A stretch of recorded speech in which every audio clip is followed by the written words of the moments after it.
we've been talking a lot about sort of online and interacting with media, and I was wanting to sort of move the conversation towards your own personal experiences in terms of presenting in different places around the world as a scholar, and maybe contextualizing the sorts of content you're talking about. So if you're giving a keynote at different in different cultural contexts in different countries, for example, but you're not necessarily tuned into the media of that culture, and as media studies scholars and celebrity studies scholars, that's pretty much what consists most of our scholarship, and also what we talk about and what we analyse. So how do you manage that sort of transcultural, transnational movement as a scholar?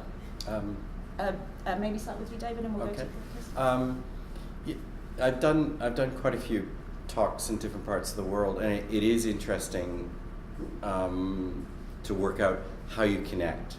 Some of the times I do the smallest thing, and I did it in the presentation here, where I did that one from the center square with the Converse star, and it's minor. I did something similar in Cologne, and it was with a regular class. It was a public lecture, and then others came into it, and I was amazed at the impact having just a few images from the city in which you're presenting brings it alive to them. And I never really thought about it much before that, and then I started thinking, okay, everyone has their personal ambient sort of media and communication environment, and we have it very temporarily when we go through and present somewhere else, but we don't have it for long, and we misinterpret. But you'll find that as long as you're modest in your ability to read something and say, well, I could have read this completely wrong. I think that's one way of connecting. I've also found that it is difficult to connect to the media field within a different country or region, and it's one of the things I'm hoping that the center that's sponsored the conference will keep thinking about. How do we translate our things so that when we have a quiet moment here of talking about these things, that the local Barcelona media is also thinking about, all right, we've got a whole group of experts in this area, and at minimum there should be 2 or 3 articles that we generate online or whatever way that they go. And we don't probably do that enough at conferences. I'm amazed at how little media gets attached to those things. So we also have to do a little bit of conversion of our material as clickbait. And I'm not sure how we do that, and we may need professionals that help us do it, but I think that's what we need at this stage. The attention economy drives us all. Yeah, I would completely agree. When I presented in Stockholm on the USA, and I presented in various places in the United States, and I think Dave's absolutely right.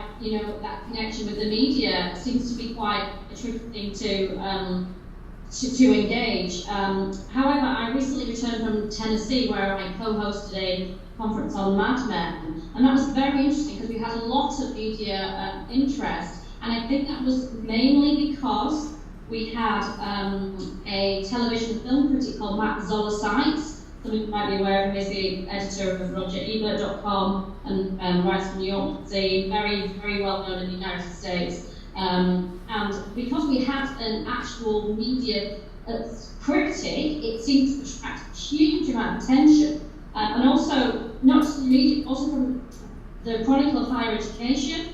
And we had 2,000 word write-up in there, and without having him there, maybe they wouldn't have been so interested. So it was very interesting to see how, because a lot of conferences that I go to, you don't often get kind of television and film critics, populist critics, journalists engaging themselves. So we had his keynote. So it was a really interesting dynamic. It was quite different than any conference I've ever been involved in, but we were very keen to try and literally bridge that gap. So to bring in a popular journalist who is, writes about Mad Men and is a film and TV critic to bring them in as a keynote, and that changed the dynamic. We even had lots of people turn up who just come to hear him speak. So it was a very interesting kind of and strange dynamic, but really worthwhile. And I'd certainly try and engage with organising to engage somebody like that again.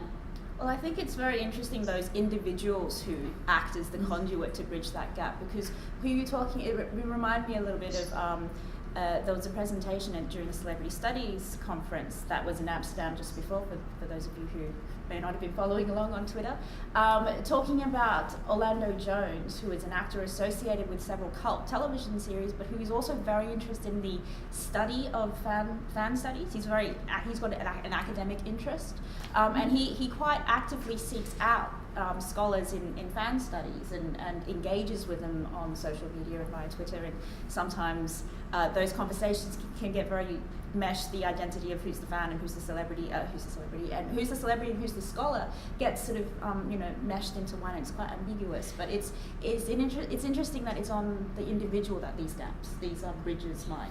Yeah, I would say one of the interesting things that possibly could come from this area is that you probably could get a celebrity activist who would be comfortable probably speaking about what they think they're doing. Having said that, you never know whether they would say my celebrity value is $400,000 and sure, I'll speak, and if you give that to the charity of my choice, I'll be super happy, and then we couldn't really engage in that. But it seems to me that it's worth trying occasionally, not only to critics but also to visible celebrities like Orlando Jones that have an interest in a specific area, may not completely understand it, but want to develop their strategic relationship of their own identity to a particular issue. And I mean, listening to about Kukas and others today about disability, unbelievable knowledge that they could gain. Say, oh, okay, you mean disability, I shouldn't be presenting this way, I should try to do it in this positive way, but not necessarily, celebrating positive, because to individual, they could get quite interested in it, even if it wasn't the celebrity and it was the PR team that was attached to celebrities. There are ways in which we could connect in that sort of way as well.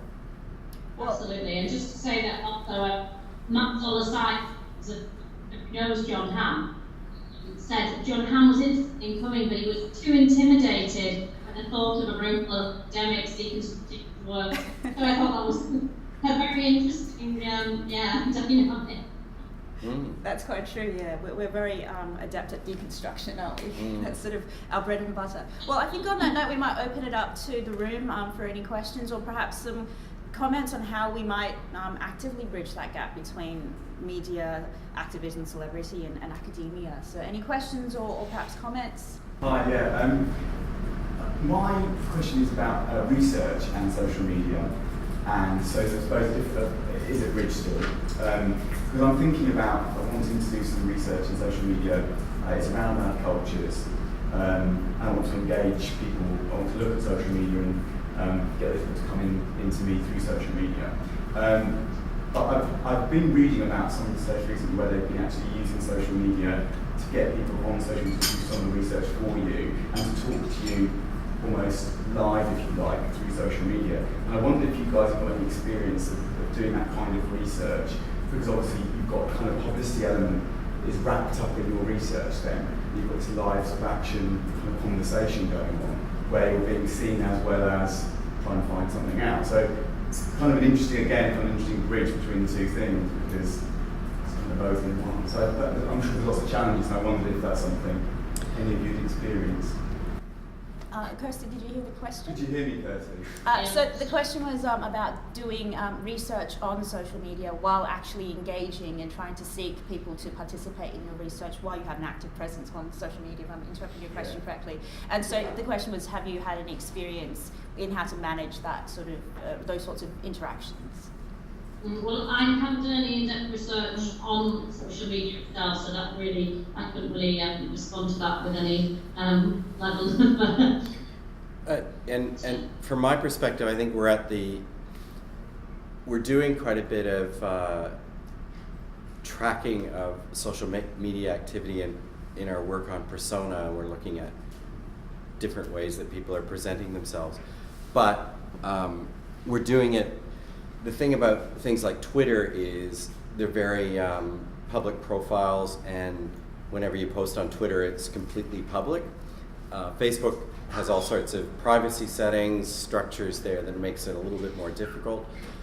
Having said that, our goal is actually to take that information, which might be aggregated data, lots of people tweeting, lots of activity, picking out some of the ones that are presenting maybe a lot on social media and working out what they think they're doing. That's our persona research that's attached to it. But even as we do that, we're trying to develop a technique of participatory action research, which means that we, as they provide material for us, we sort of say, you know what you're doing. Do you know, we're also trying, which changes the way that they'll use social media, but it's also acknowledging that maybe something that we know about online and persona can be passed back to people who are using social media in a particular way. So that's kind of my strategy, but it's not a strategy where I'm pulling them in and then saying, hey, want to be part of a research project because you're sort of following me. Interesting sort of thing. I'd like to see the ethics clearance form that you would have at your university. Definitely could be done, and I think you're talking about something terms, other neologism, other terms that I use like micropublics. You're dealing with the idea of setting up something that is considering a micropublic its own network structures and saying, well, what's happening there? So really interesting. Yeah, Kim. Just to follow on from that, there's a bunch of people in studies who've done online projects that sound kind of similar to what you're doing, and that would be a really great place to start in terms of looking at methodologies and that kind of thing. It's worth a check out. Yeah, no, definitely. We have made a bridging connection. Isn't that wonderful? Was there another hand? Yep. I would refer to the Romanian context in terms of the relation between media, academics, and celebrities. And there are 2 points that I want to stress on. First, that in Romania, for example, if you don't limit your exposure, media exposure, there is an in-group stigma for the academics. So it's like the colleagues are criticizing you for being more on screen than just focusing on your research, and this is not something that you should do as a real, authentic academic. So I wonder if this is the case for other contexts. And second, I think that media still holds the power in terms of bridging between academics and celebrities, because on the one hand, celebrities are intimidated by academicians because they are not familiarized with our approach. This happened when I tried to interview them. They entered the media logic of interviewing, and they were afraid and didn't know how to react. Why do you want to me to provide you more details on this? It's enough, they had this pre-prepared. And also academicians are and researchers are intimidated by media. So I think that media has the power to bridge between these 3 points in the relation of. Can you summarize that, Celia? Yeah, I'll just summarize that and repeat it for you, Kirsty. So the first half of the question was, in the Romanian context, there seems to be stigma associated with activity. A lot of activity online. The stigma is you're active online instead of doing research, and so there's a stigma there. And the question was, is that seen in other contexts and other cultures? And then the second part of the question was, I'm going to try and summarize as appropriately as I can. So there seems to be several levels of perhaps apprehension. Where celebrities who are contacted by academics may put on their media front, so to speak, and be curious as to why academics are seeking further information if we're doing that sort of deep ethnographic research. At the same time, academics are also a bit intimidated by the media. And so the sort of question was, is the media going to play a more active role in sort of maybe bridging these three different gaps? Yeah. Did I miss anything? No, I think you covered it. It's really good. I was, the only thing I was going to say is that one of the things that was interesting in Louise's talk on celebrity and disability was the quotations that were taken from Taylor Swift from obviously a journalist who'd asked those questions. So I think you're absolutely right. There's something about us that we may or may not get to the kind of information that we want from journalists or from celebrities in and of itself. Like we can't sort of do that mediation, and sometimes a journalist would be the best way to go, but we can't pretend that we're journalists. Maybe Kirsty can, but I can't. And I think there's about 20 years ago, maybe when Celebrity in Power came out, I went through a kind of media frenzy, in particularly in Australia, but it went around the planet a little bit. Being interviewed, being on television, being made fun of, all those sorts of things happen. And colleagues would say, oh, you've just turned into, and they, gendered it a bit. You're a media slut, you're a media whore. And they'd laugh at it when they were, joked about it in front of you. But you don't know whether that is actually affecting the discipline that you're in as much as you individually. That they consider it, oh yeah, it's media studies, it's communication studies, it's fluff. The real stuff's going on in medicine and engineering at the university. And one of the things that's clear in probably all our research is how there's a lot of seriousness going on with what we're doing. It happens to have something that's kind of glittery, but it's quite serious what we're doing, and that is really hard to negotiate. So one of the interviews I remember having with Greta von Susteren on I think it was before she went to Fox, so she was still on CNN, and there'd been some school shootings, and she was trying to say we can't go on as long because we're going to go back to the school shootings. So it's sort of like a Columbine sort of thing. And I couldn't get out into that saying, well, actually there's a relationship between school shootings and celebrity, because we were supposed to be the fluff, happy times, what's happening on the Oscars tonight, right? Didn't matter what it was that would be, well, they're in a structure of fame, those high school students who are shooting, as much as the Oscars is a fame construction. They're in that same orbit about what they think is valuable. I couldn't say it. I couldn't get that out there. So there is a kind of quarantining of who we are as researchers that sometimes is misunderstood completely, and that's the fear quality. Anyway, Kirsty, I'm sorry, I probably went on too long there.